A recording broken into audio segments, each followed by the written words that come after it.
Ah, la France. On pense tout de suite à ses grèves, à ses manifs, à sa culture de la contestation.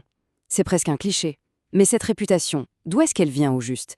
Eh bien, pour le comprendre, il faut remonter un peu le temps. On va plonger ensemble dans un siècle de lutte sociale, celles qui ont vraiment sculpté la France qu'on connaît aujourd'hui. Alors, quel est le programme? On va commencer par les racines, dans les usines, avec la naissance du mouvement ouvrier. Puis, on verra comment les grandes guerres ont tout changé. Après ça, on s'attaque au grand tournant, le fameux mai 68. Et à partir de là, on explorera comment la lutte s'est étendue à de nouveaux fronts, comme le féminisme, pour voir un peu comment tout ça a évolué jusqu'à nos jours. Allez, on y va. On est au tout début du XXe siècle. Le paysage français est en pleine transformation. Partout, l'industrialisation rassemble des milliers et des milliers de personnes dans les usines. C'est là vraiment que naît ce qu'on appelle la classe ouvrière moderne. Et avec elle, une idée. Une idée toute simple mais incroyablement puissante, l'union fait la force. Pour se défendre, il faut s'unir. Et l'outil parfait pour cette union, c'est quoi? C'est le syndicat, bien sûr.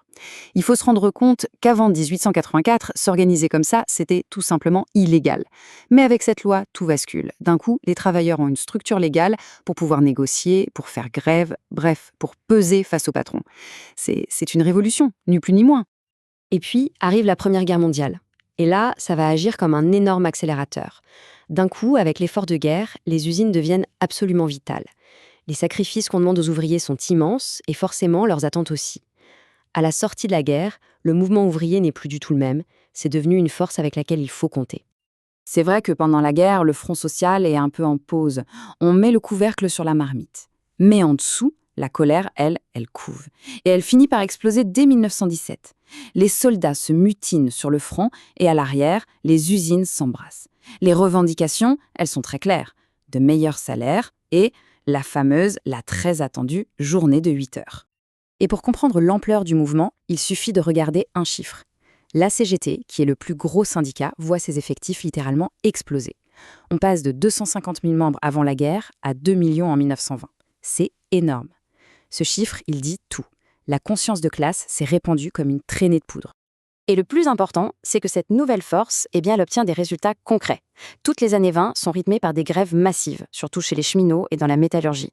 Et ça ne se passe pas que dans les usines, attention. En 1930, les anciens combattants, avec leur légitimité énorme, réussissent à arracher la création de la retraite du combattant. La mobilisation, ça paie.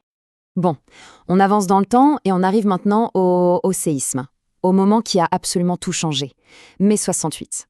Mais pour vraiment comprendre cette explosion, il faut d'abord jeter un œil à ce qui bouillonnait juste sous la surface de cette France d'après-guerre, qui avait l'air si prospère. Et ce qui est intéressant, c'est que la contestation ne vient pas seulement du monde ouvrier. Pas du tout. Dans les années 50, il y a une autre France qui gronde, celle de petits commerçants, des artisans.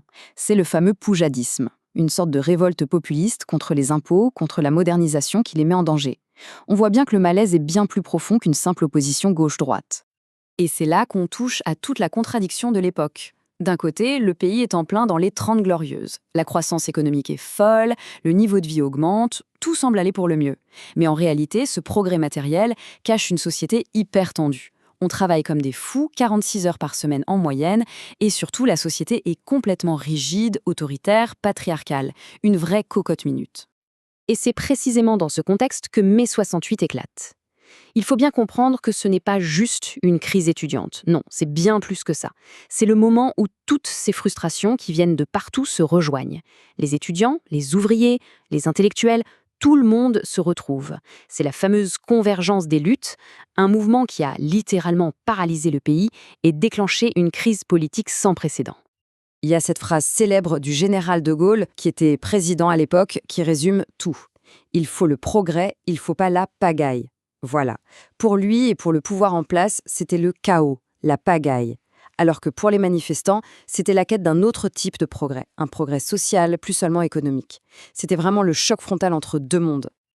Alors la question, c'est que reste-t-il de mai 68 ?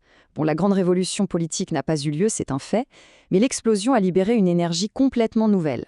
La contestation ne disparaît pas, loin de là, elle va simplement changer de visage et se déplacer des usines pour s'attaquer à la société tout entière. Le mouvement ouvrier classique, lui, il continue, bien sûr. Il y a encore des grèves très importantes dans les années 70.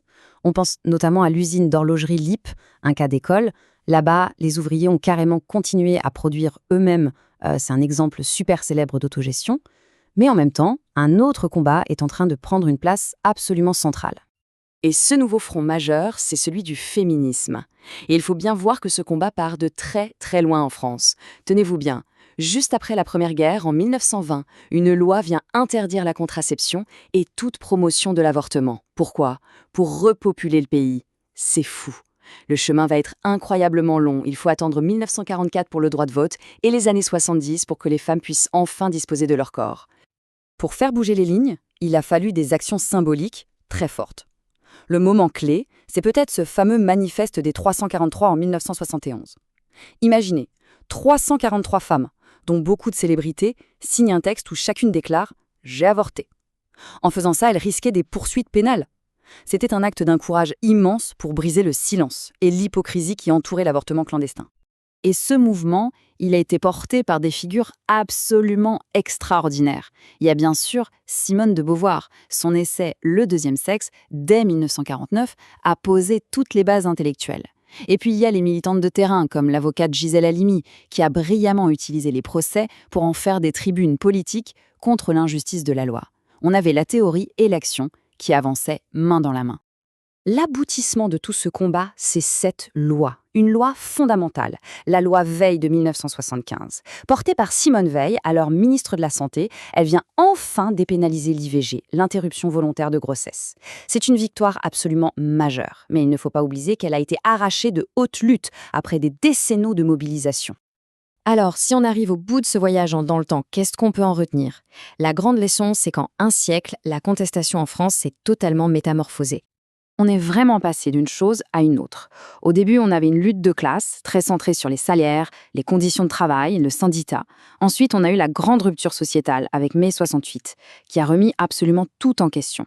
Et de cette rupture sont nées des luttes de libération, comme le féminisme, où le combat n'est plus seulement pour le portefeuille, mais pour l'autonomie personnelle, pour le droit d'être soi-même. Et bien sûr, l'histoire ne s'arrête pas là, loin de là. Ce qui nous amène à une dernière question, pour aujourd'hui. En passant des ateliers d'usine d'hier au fil d'actualité de nos réseaux sociaux, comment est-ce que la nature même de la contestation continue d'évoluer? Vaste question, le débat, lui, reste grand ouvert.